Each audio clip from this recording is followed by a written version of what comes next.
everybody out there, you Raven fans and you Oriole fans. Thank you for joining us this week on the Raven Sports Podcast for fans like me. Like and subscribe to all of our social media platforms. Right now, if you're watching this live, you're watching this on our YouTube page or on our Twitch page. Absolutely.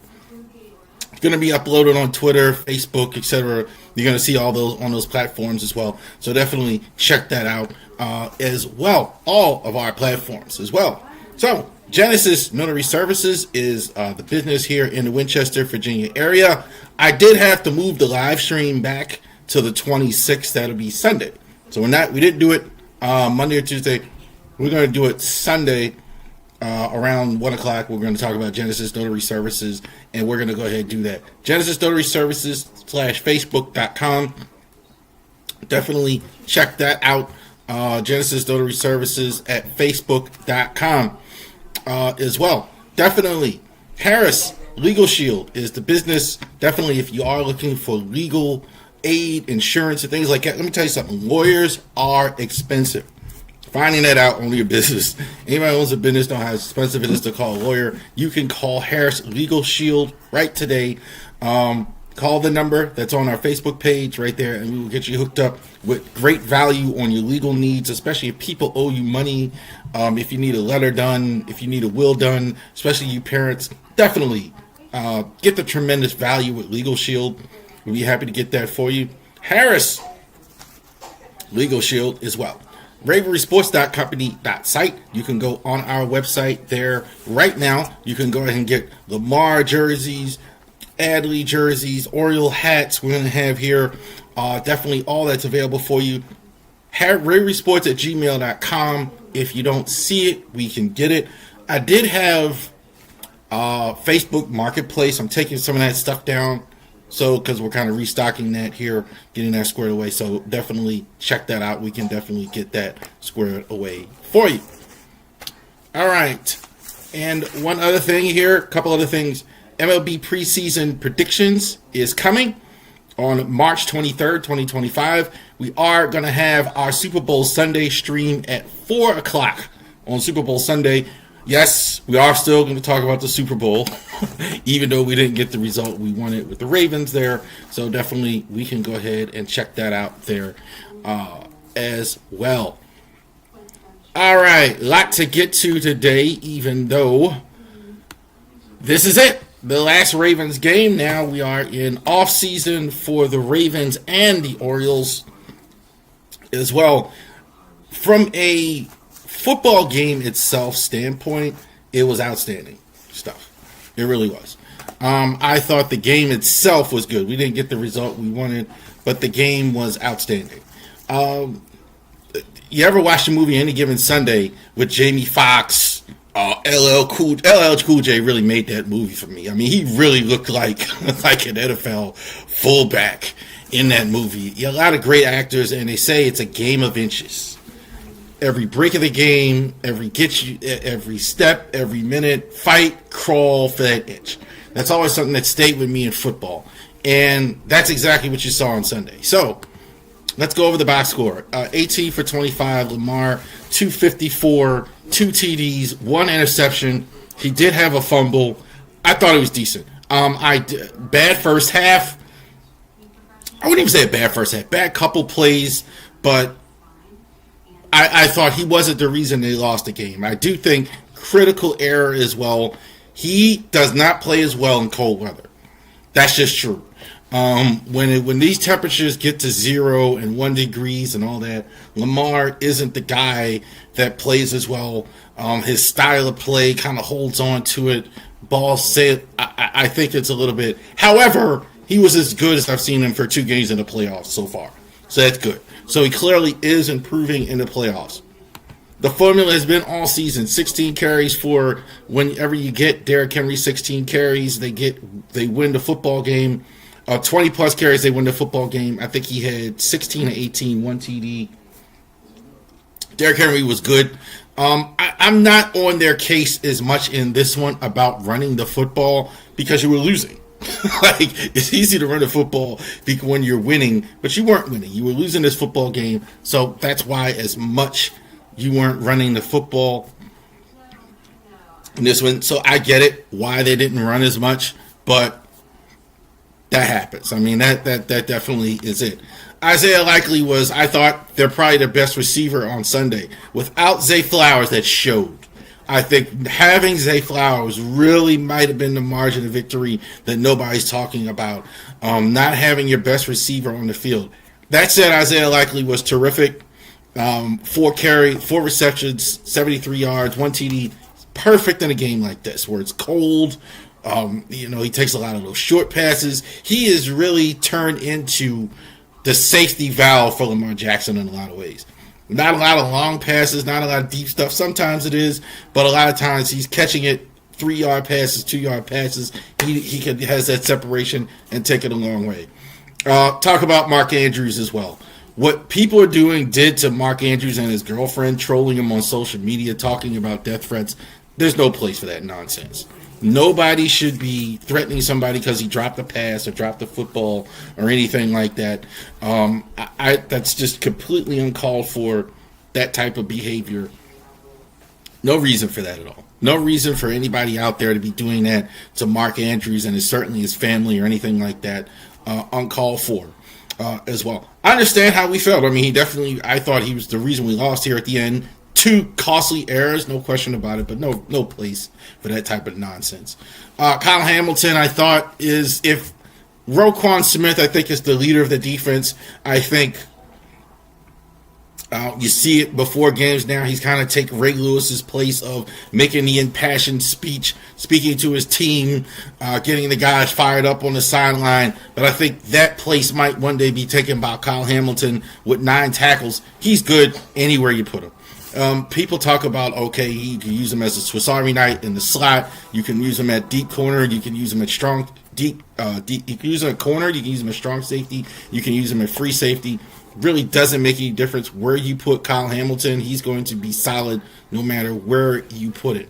So he was outstanding, I think, in this game. Did a really good job, too, I thought, on Josh Allen. Josh Allen was kind of contained for his standards. Now look at the numbers for Josh Allen. 16 of 22.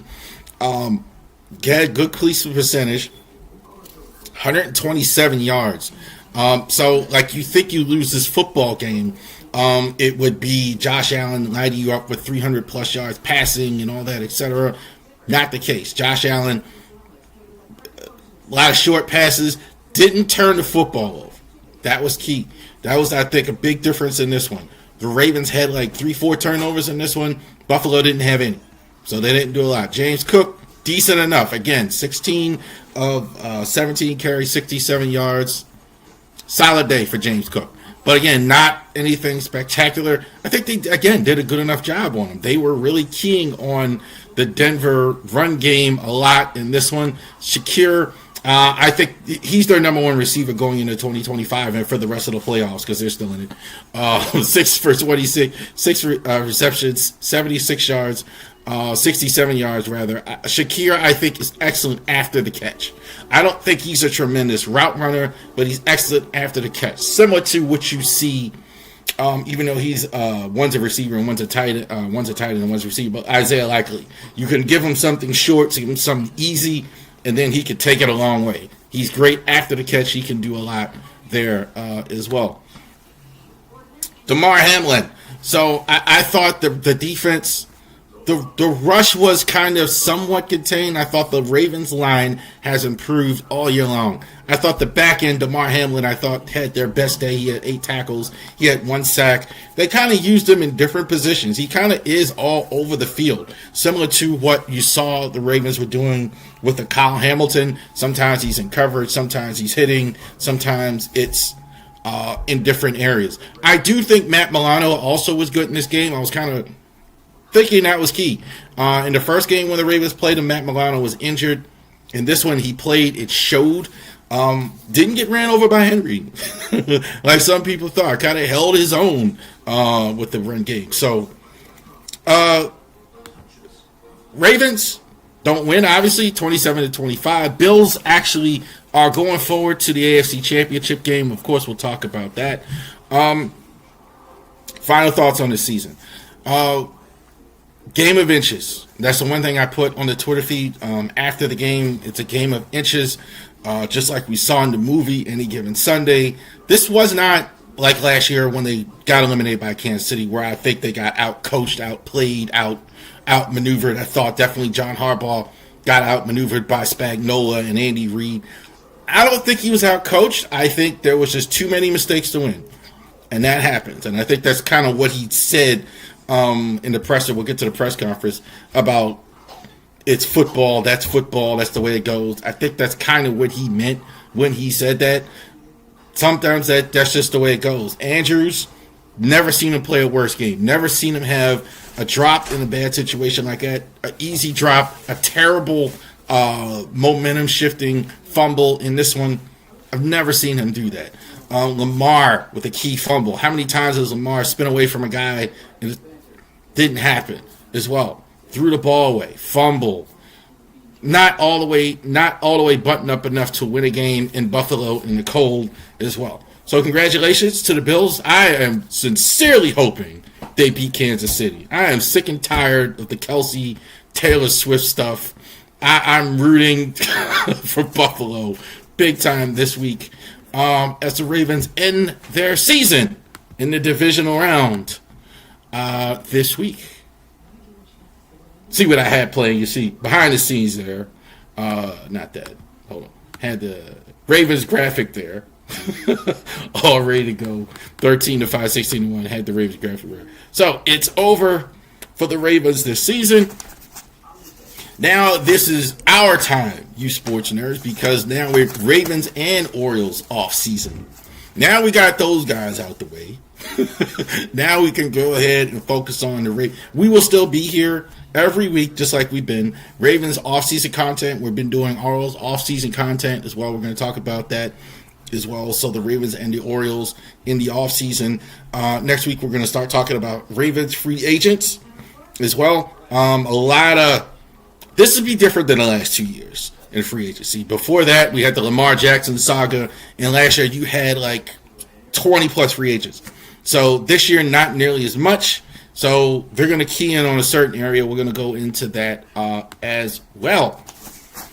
End of the year presser from Eric DaCosta and John Harbaugh today out at the Bellagio in Owens Mills. I don't know what happened throughout the years with Steve Bisciotti. He used to participate in these, and he's kind of stopped doing that now. He doesn't really participate in these end-of-year pressers anymore. I would like to hear from Steve Bisciotti in these, but it's kind of like just evolved into Harbaugh and EDC in these, obviously.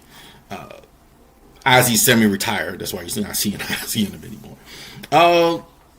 What was the tone of it? So last year I thought in the presser, John Harbaugh really took a lot of heat after the loss. I've never seen him take so much media heat after the loss. I thought they were much easier on him this year. And they should have been. I thought John Harbaugh this year did better. I saw some things in John Harbaugh that improved. I would always was critical of him of not using bell cow, not running the ball as much as he should, kind of just, well, that's how the game went. No, they were featuring a running back, which was outstanding. I think that's what you do. I think they were looking for a receiver, featuring a receiver. I saw some of that stuff for the first time. I thought he was stubborn on right guard. I don't know what that was with Ben Cleveland and Falele. I don't know what that was. I thought it was stubbornness came in and there. But I think otherwise, I think he was more patient. I think he was more I think the offense was better. I think he was better. I think Lamar was better. So I think that Harbaugh, I think, was better in this. I thought more in this one, though, he was a little more defiant in that fact. Kind of popping his collar a little bit with reporters, defending his positions. They tried to get him to go on and on about how he, how he coached. No, man, that's football, whatever. He was kind of firing back a little bit at reporters. Not overly aggressive, but definitely not just. Sometimes I've seen him at these end-of-the-year presses where he's kind of just smiling or whatever. Really not that today. He was really kind of defiant, really kind of popping his collar a little bit. Derrick Henry's definitely going to come back. We figured that. His cap number is going to go up. But he was very strong on that. They may do something with the number in the offseason. I would suspect they would as well. John Harbaugh's contract is up after next year. It doesn't sound like he's leaving from what basically was said.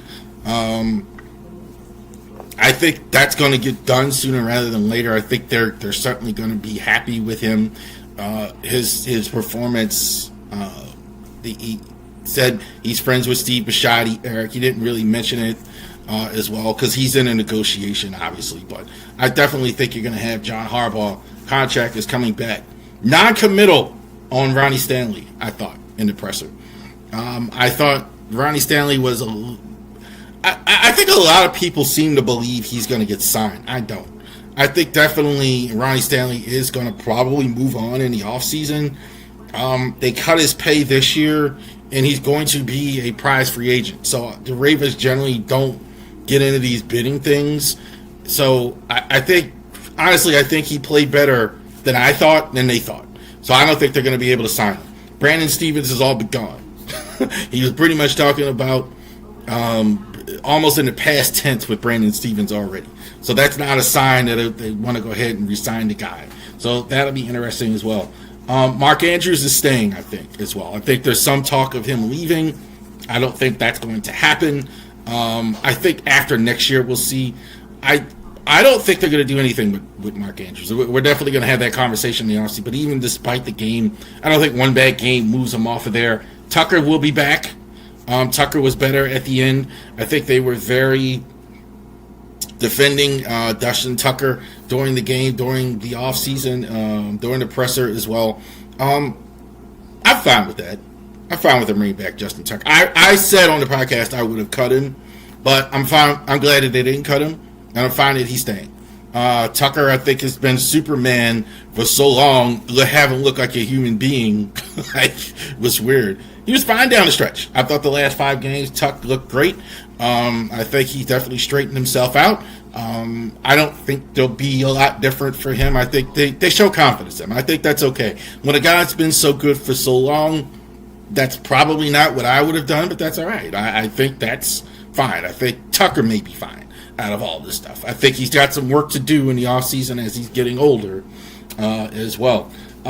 Definitely, he kick and punt returner in the draft is definitely something they're going to look at for sure. He kind of mentioned that he definitely solidified, hey, we want to do something there. So that kind of like is the red light that they're going to do something in the draft. Pick and punter returner, I definitely think that's a thing that they're going to do going forward. Kick and punt returner. I do think there's going to be a lot of emphasis on O-line. They're going to have to.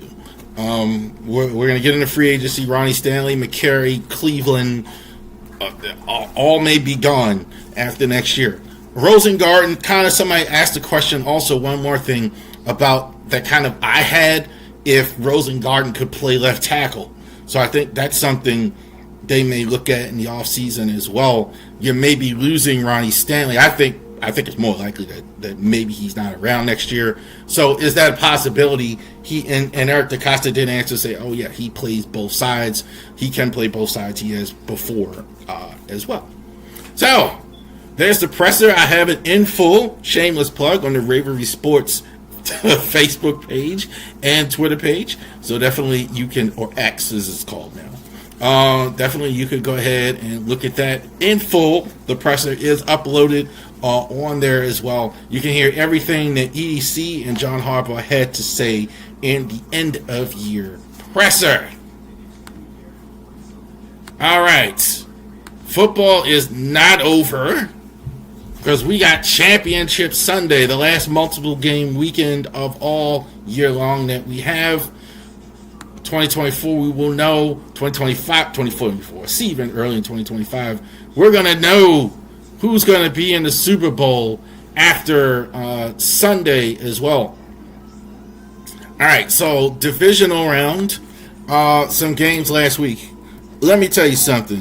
One thing I wouldn't have expected at all, if somebody had told me, okay, so we're going to have the Ravens eliminated and the Commanders actually in the championship game, I'd have told you that you're out your mind. But that's what was going to happen.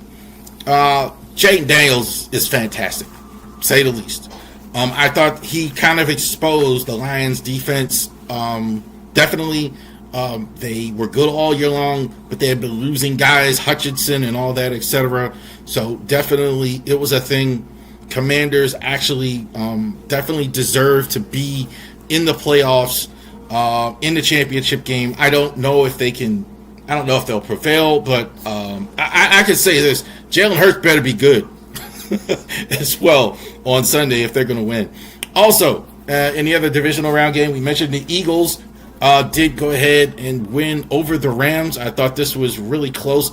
I really like the Rams. The Rams are really, quote unquote, buttoned up. They rarely get flags. They never make mistakes like that. They're very well coached. They're disciplined.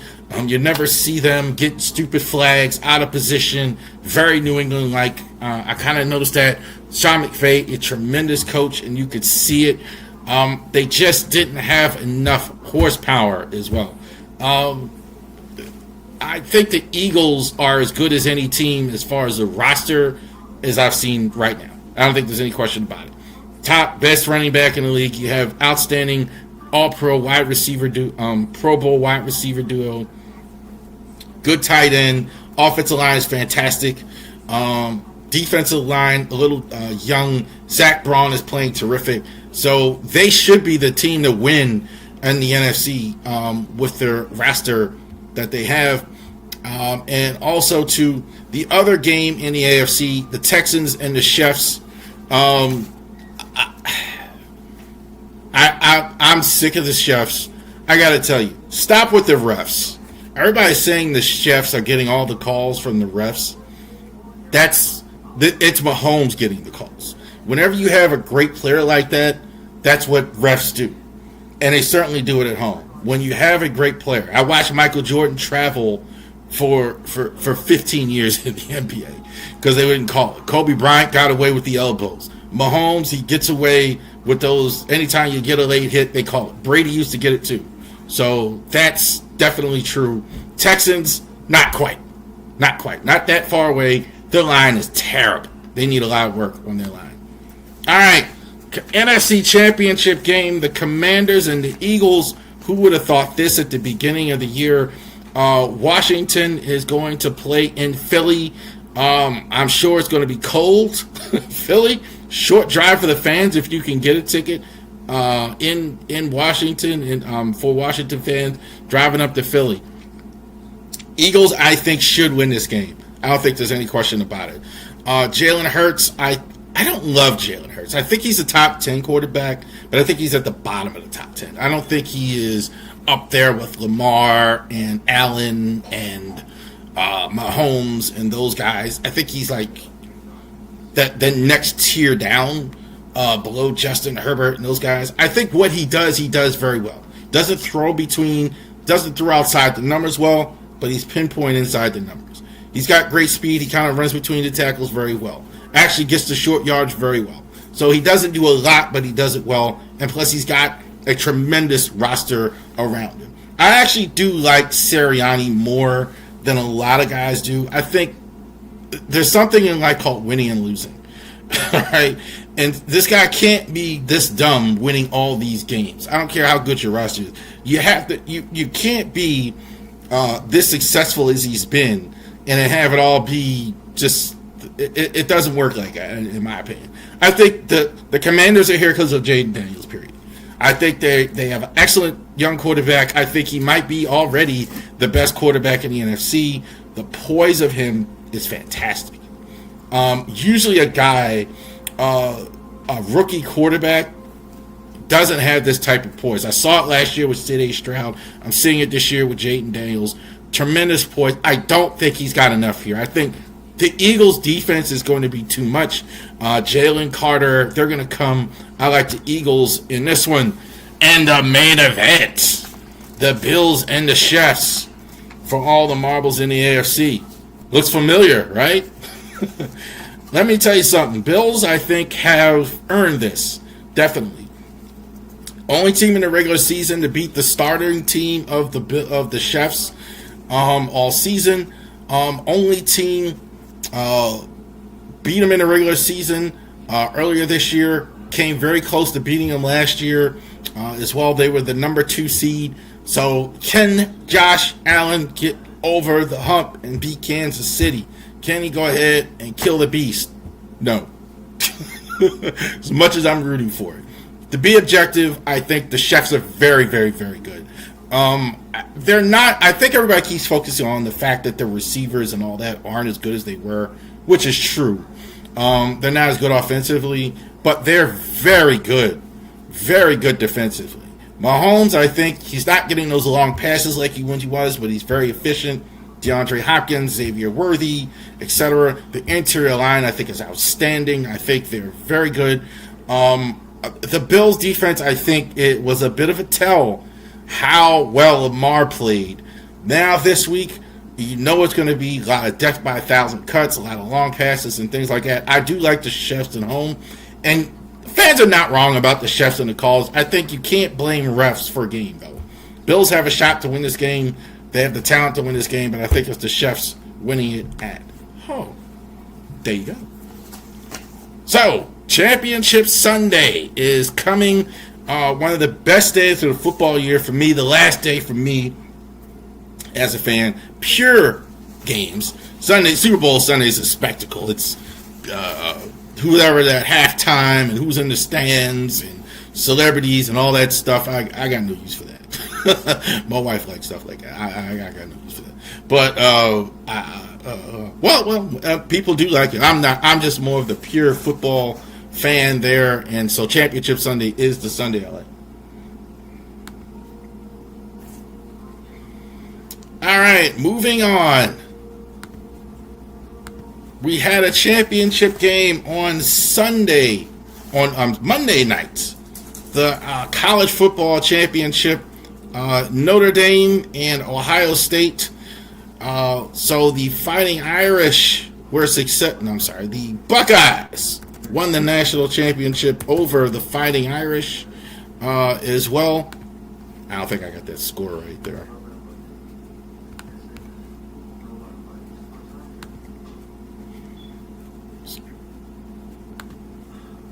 Let me get the right score up. It was 34-23. Notre Dame losing to Ohio State in this one as well.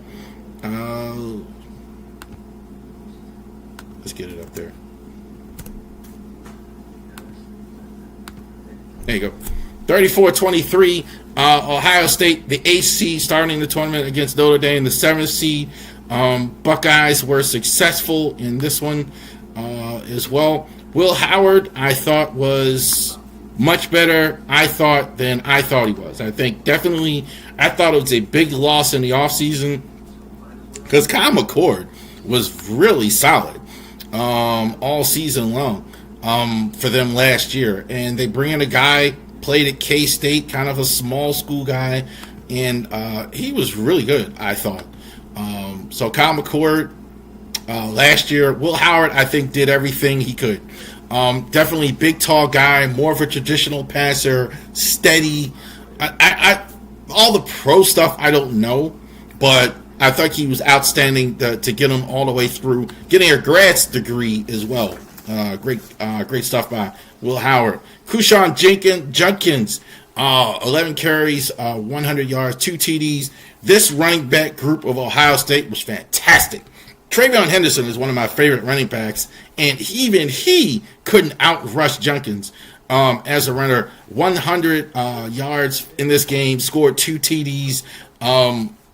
The Buckeyes really, the tradition of Ohio State, power game, run the football, that was absolutely on display here. 2 outstanding running backs as well. This guy, oh baby, Jeremiah Smith. Let me tell you, it is like one of the best college receivers I saw was Marvin Harrison Jr. This guy is just so fluid, so big, so strong, tall, only 18 years old. A true freshman, just showing. It was kind of like one name I always remember in sports was Chris Webber when he was a freshman at Michigan. You can see it. He's a man right away. You can see it with Jeremiah Smith. He's a man right away. No real answer for him as well. This guy's going to get picked in the first round. JT Thibodeau, I definitely think Ravens may be looking at him in the draft. I think a lower first round. That pass rush duo they had is fantastic. I thought the Irish really had trouble. Really, the Big Ten teams really hit you in the mouth with this one. Game effort, I thought, from Riley Leonard. I think there's nothing cooler than Riley Leonard watching him play.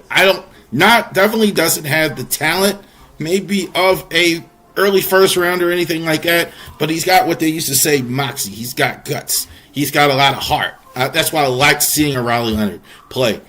Definitely he was the main reason they had any shot in this game. 22 for 31, 255, 2 TDs, 18 carries, 70 yards. He had 1 TD in this one rushing. So he did his thing running and passing, just didn't get enough help. This is kind of what you see here. Jeremiah Love, their leading rusher, 1,000 yards, 4 carries, 3 yards. So they couldn't get their more running backs going. They couldn't get it more traditionally going. Jaden Greenhouse from Notre Dame, the sophomore, 6 carry, one of the best games I've seen him have all season long. 6 receptions, 128, 2 TDs.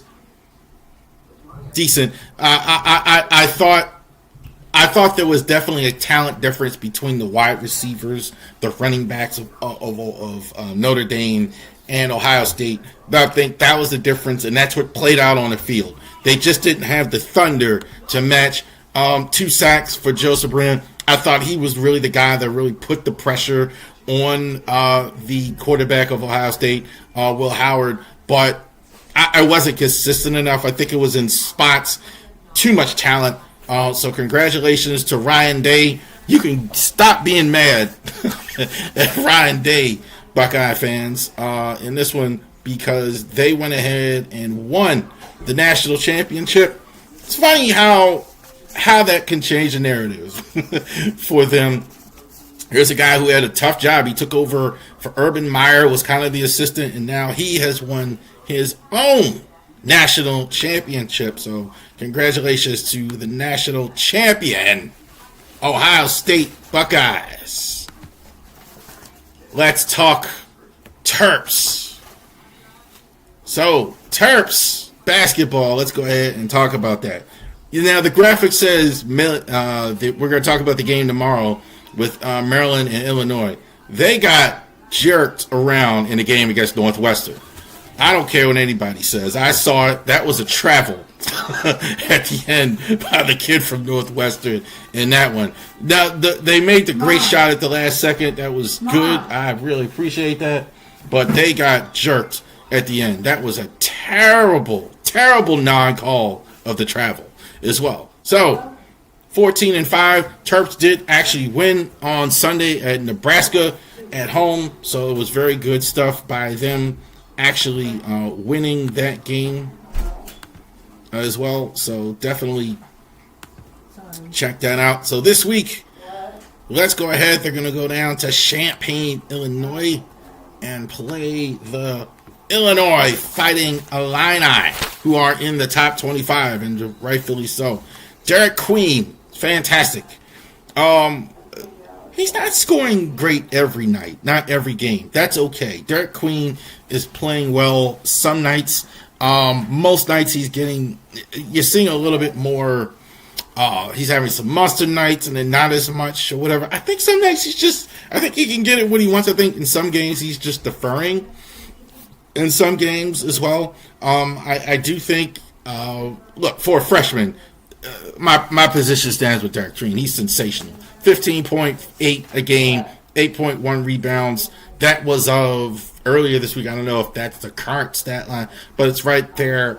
I think Derek Queen is fantastic. Rodney Rice, I do think he has been quite as good lately. I think that's kind of been it. This team is not as good on the road. He's much better at home. Much better at home. So they're not quite as good on the road. So definitely that's a thing. But I definitely think Rodney Rice, excellent spot-up shooter. I think definitely hitting the 3 ball, this is definitely his thing. The standstill 3, that's absolutely great. I think this is your second best player on the team, Jacoby Gillespie. He can go through the lanes, slash, cut, create. They really don't have a point guard as well. But definitely Gillespie is going to be the guy to go ahead and get squared away. I think definitely too. Had his career high points the other night, 27 points. If there's no Queen in this game, this is the guy he's deferring to as well. Outstanding stuff. The other two starters are really good for Maryland as well. Julian Reese, I think, has been really good. I think he's an outstanding piece of meat and potatoes. And I think Seton Miguel kind of fell off a bit, kind of like the fifth guy. Much better, I thought, recently as well. Now, hopefully I say his name right. Kasparis Giannakonis from Illinois. I don't think he played in the last game against Michigan State, but I think he's really good. Definitely great handles as well. Great spot-up shooter as well. That's it. This is the new modern basketball player, a guy of size and ability to go ahead and handle the ball. Kind of like, I don't want to say Luka Doncic to that level, but not quite. But definitely a guy, definitely has a shot to be drafted in the NBA draft. Definitely that type of talent. In the back line, Callum Braswell. This is the guy handling the ball in the more traditional sense. 11.8 points a game, 4 assists per game. He's the guy that's handling the ball, that's actually in the backcourt getting squared away. More traditional backcourt player for them as well. And the big guy, 13.8 points a game. Definitely he stands out when you watch the game. He's the guy that's their size. They're basically playing boxing one type 4 against 5. I won't say 4 against 5, but they're playing like basically 4 guards in the center. So definitely that's what they're doing as well. So this guy's standing out 13.8 points a game. It's going to be very much fun to watch him against Derek Queen. I guess I was supposed to say Maryland should win. I think they have a better shot in the Sunday game against Indiana. Thursday, I don't think they'll win this game. They are not doing well, I don't think, against teams on the road. I like to see Queen a little better in the key situations and clutch situations. See Jacob Gillespie kind of taking the reins a bit. That's kind of the thing. So we will see about that. But I think definitely it'll be interesting to watch games on FS1, 9 o'clock Thursday, where you got the Fighting Illini against the Terps. There you go. All right. So definitely check that out. You're missing out if you're missing Terps basketball. I mean, these games have been outstanding. Just from me watching, following the channel, these games are much more entertaining, much more fun to watch. Go ahead.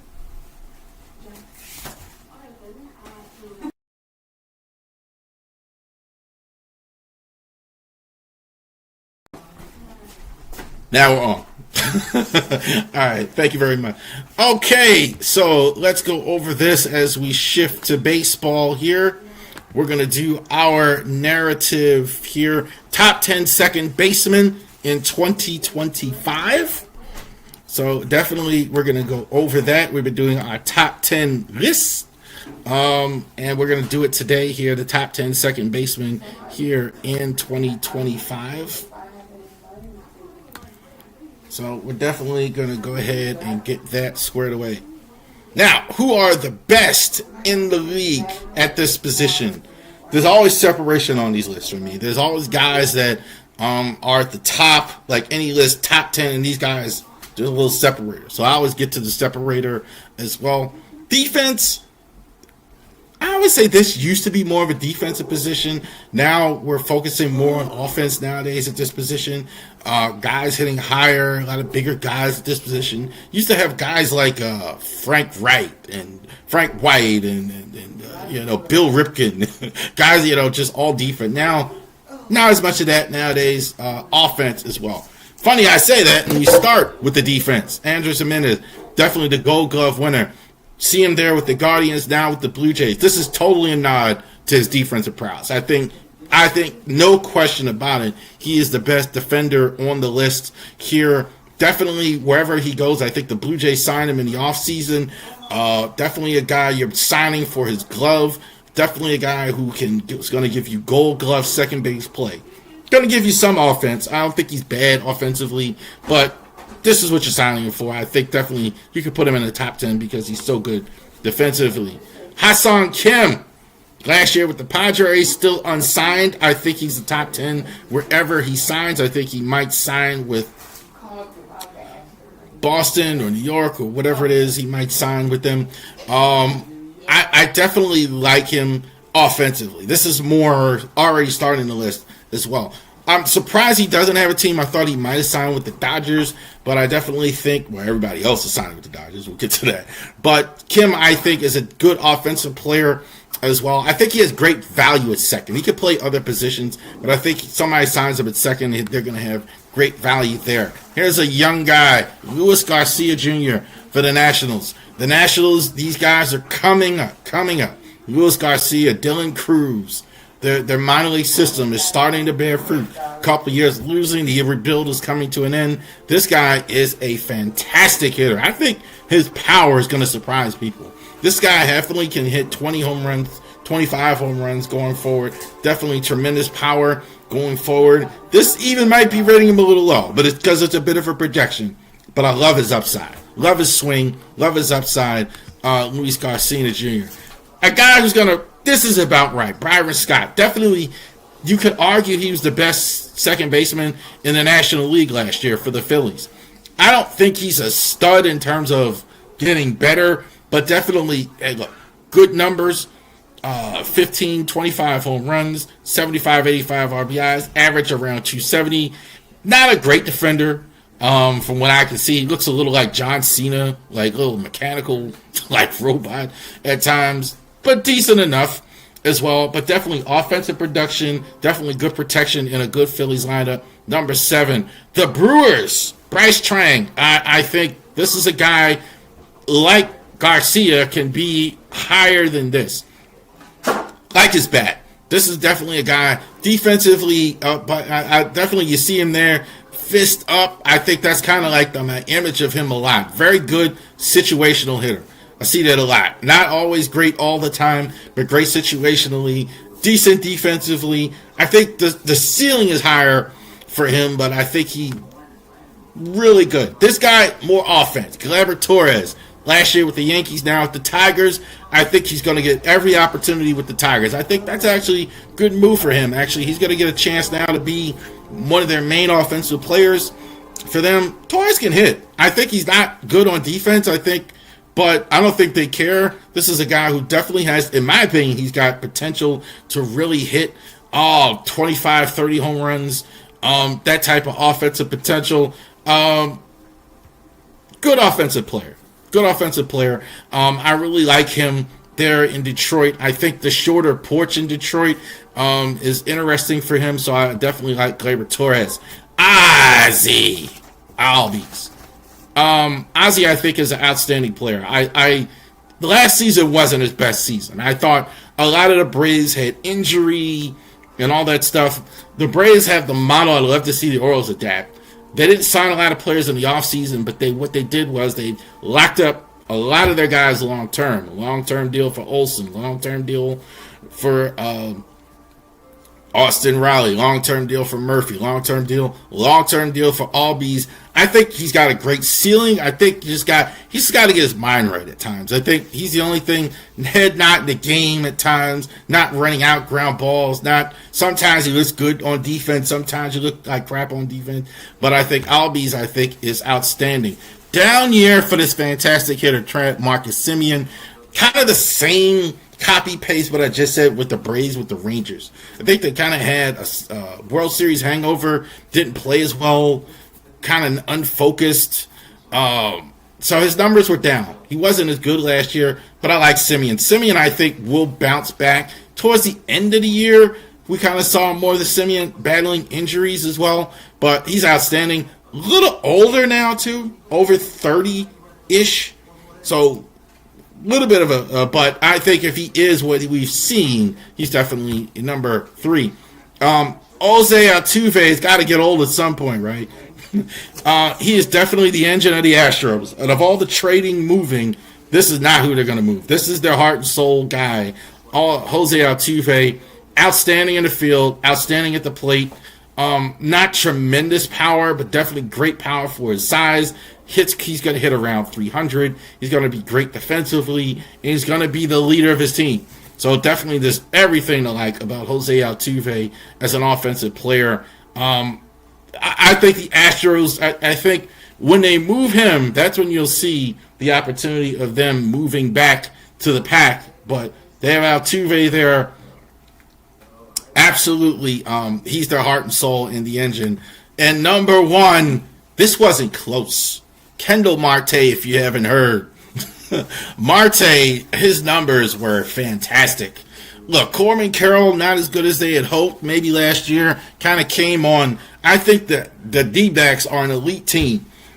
This is one of the reasons Kendall Marte, Corbin Carroll, and they signed Corbin Burns in the offseason. Marte, I think, could be an MVP of the National League. Tremendous power at the plate. I don't have any question about what this guy's going to do. He's kind of one of these guys.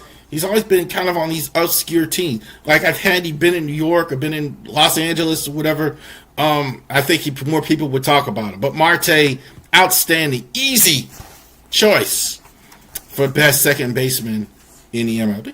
There you go. So we're going to have this on our Twitter page, social media tomorrow, the list, the top 10 second basemen going into 2025. Couple things real quick. It's official now. Anthony Santander is no longer Baltimore Oriole. He signed with the Blue Jays this week. So good for him. Anthony Santander was the longest tenured Baltimore Oriole that we had. So now I think it's Cedric Mullins. I think it's been with us the longest now since 2018. That's like 7 years. Santander had been with the organization his whole career. So good for him. Blue Jays finally got one. I think this is good for him. I think it's good for Toronto. As quiet as it's kept. When a guy hits 40-plus home runs, it's good to have in your lineup. You could put him right there with right behind Vlad Guerrero. You could hit him anywhere in the order. He's definitely great in the outfield. I definitely think the sabermetric nerds kind of don't like a Santander because the offensive metrics aren't there. Strikes out a lot. OPS isn't, et cetera, et cetera. But I'm old school in the sense, give me some old-fashioned home runs and RBIs. You know he's going to give it to you. And I think he's kind of shed the label of being frail. Had a lot of injuries throughout the course of his career. More recent years, healthier, playing better. So good signing for the Blue Jays as well. Good for Anthony Santander. Really no spot for him on the Orioles this year after the signing of Tyler O'Neill. Dodgers signing all the players. Good way to put the segment. They signed Tanner Scott. They signed Kirby Yates. Look, stop complaining about the Dodgers signing all the players. Sick and tired of it. Stop saying that, signing all the players. If they're signing all the players and there's something else going on with the rest of the 29 teams, like a lot of these teams with low money, you're getting $69 million a year on average from all the TV networks, just from TV money. Before you put it back to glove, you're getting $69 million from the combined ESPN, Turner, Fox package. $69 million in national TV revenue. So most teams are getting that, even though I think that's in flux with the whole Bally Sports thing that's going on. Let's say you're even getting that locally. I think about half the teams are getting that. About another 50 million, 60 million. Obviously, the Dodgers, Mets, they're blowing out the water with more than that. But spend the money. Stop saying that they don't have any money. You can't spend $400 million, $500 million, $600 million like a lot of these teams. No, you can't. Maybe you don't have that. But you certainly have $100+ million in TV revenue that you can spend. That's a lot of money you can spend on players. That's before you get gate. That's before you get concessions. That's before you sell the zillion bobbleheads. That's before you do any of that. Tanner Scott could have signed with the Marlins. That's just not how baseball thinks sometimes. Their payroll's like $42 million. They couldn't have been in on that. I mean, what is that? I mean, so I don't think because of the TV revenue for a lot of teams. A lot of them are connected with Bally Sports, Diamond Sports, that a lot of that's going away for them, so they're a little nervous about making contracts, which is why you see the Dodgers signing 3 closers and 3 aces and all that. They're the team that's making all the bidding. I think that is what's going on. So I see a lot of fans mad about that. The salary cap, you can be mad about it all you want, but that's not on them. You're supposed to, life is like you don't just, there are winners and losers. There are people that bid, spend the money. Orioles have chosen to be conservative. David Rubenstein is worth $20 billion to $30 billion, whatever it is. Come on. So if they're signing all the players, then, that's again, I'm not against a cap in baseball at all, but all this, they shouldn't be allowed to do that. Well, they don't have to do it. You can sign some of these guys. You can do it. So there you go. Fantasy baseball predictions for the Orioles. So for those of you that out there that play fantasy baseball, what we used to call back in the day rotisserie baseball, we're going to take our Orioles conversation here. For those of you out there playing fantasy, how are the Orioles, what you should do drafting wise as far as with fantasy baseball. Now with this, I went ahead and took what I actually do with fantasy baseball, 10-team league, auto draft league, where you go around to the teams and draft, and, where you have to draft each player. So how are the Orioles in particular, if you're looking at Baltimore Orioles in particular in fantasy baseball, how do you think the Orioles are going to do as well? So the Orioles. Here's your starting group here for the Orioles. Adley Rutschman. Adley, I think, would have been higher last year. I think some people with the projections on Adley might have had him in the top 15, top 20. So I don't think he's that high. I think you're in the 5th or 6th round, top 50 player. If you're adding up catchers, if you're looking at that position, he's a top 3 catcher. I think definitely William Contreras, and probably Cal Raleigh as far as fantasy. That's it. Adley is definitely top shelf as far as that goes. Ryan Mountcastle, is he still going to be with the Orioles? This is going to be much later. I think his value actually might be higher if he gets traded. I don't think he's going to get traded between opening day. But he's definitely over 200, 17, 18. Definitely a guy you pick up in the later rounds. I don't think you pick him early. He's going to be splitting with O'Hearn, kind of the same. I think it depends. I think O'Hearn's like 15, 16. I think that's not a bad pick, 15, 16 round. Definitely, again, over 200. Getting both would be a good idea. Because a lot of times they're going to split as well. O'Hearn's going to hit against the righties, Mounty against the lefties. I think, but they're later rounds, guys you can look at later. Jackson Holliday's very interesting. Very interesting. How much do you believe in Jackson Holliday? I'm not overly sure he's going to be on the opening day roster for sure.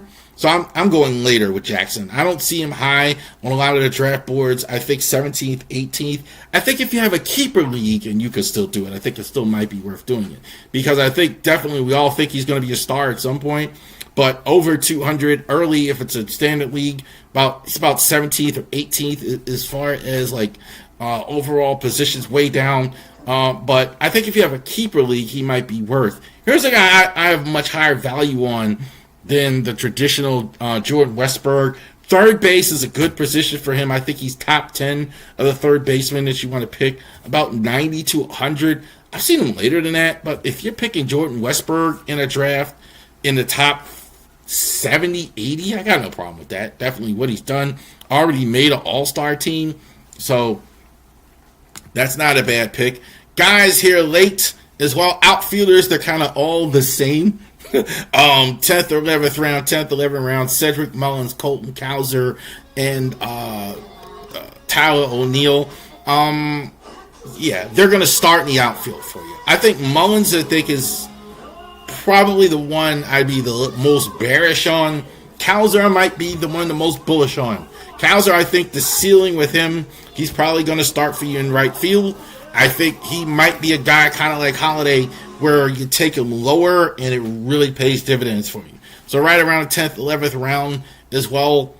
As far as outfielders, definitely in the 300s as well. But I definitely think that there's a guy like Cowser you definitely have a good upside with as well. Tyler O'Neill's a good pick for this year as well. I think probably he's going to be the most productive offensively of these guys if he can stay healthy.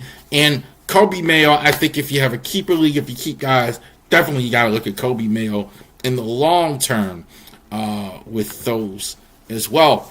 No real big studs pitching as far as that goes. Last year you had Corbin Burns, so you had early 7th or 8th round for Grayson Rodriguez and Eflin. I think Eflin is about 81-ish. Grayson, I have a little more faith. I really like Grayson. I think it is a bit of a gamble there as far as that. Hi, Dad. It's Alani. Hi, Dad. Wow. There you go. Anyway, Alani's in the stream there. That's my daughter since she wants to be in the stream there. All right. Also, Grayson and Zach Eflin that's about 7th, 8th round. Dean Kramer is a little bit later, 12, 13. I think he's a solid starter, so I don't think you're going to be, and you're really taking a shot with Charlie Morton and Sugano. I think that's definitely later. I think definitely you pick a pitching roster and then you pick those guys later. I definitely think that's the truth there with those guys. So definitely that's what you do with those guys there. The star of it, I think, is Felix Bautista. If you want a closer, little bit of an issue, obviously, with Felix because he didn't pitch at all last year. He sat out summer 2023 at the end, didn't pitch at all in 2024. But Felix, I think, might be a great love his vid. Sub to him, please, y'all, please. Yeah, there you go, Lonnie. All right. Lonnie, stop. And 8th, 9th round for Felix Bautista. I think definitely we all know how good Felix Bautista is. If we can get, I think some people are assuming he's not going to be great anymore. But it's definitely a 100-mile-an-hour fastball. Maybe only once you start picking closer's kind of like kicker in football. Once they start going, they start going. And so the top, of course, is going to be Emmanuel Clase at the top there. Maybe a Josh Hader. Bautista's right there, I think, 3rd, 8th, or 9th round. Definitely worth it, I think, to take a shot on Bautista because you might get the most saves in your league. There you go. All right. Thank you very much for joining us here on the Ravery Sports Podcast this week. Definitely check us out for our podcast next week. Off-season NFL content as well, so definitely check that out going forward. You guys have a great week. Thank you, and y'all have a great day.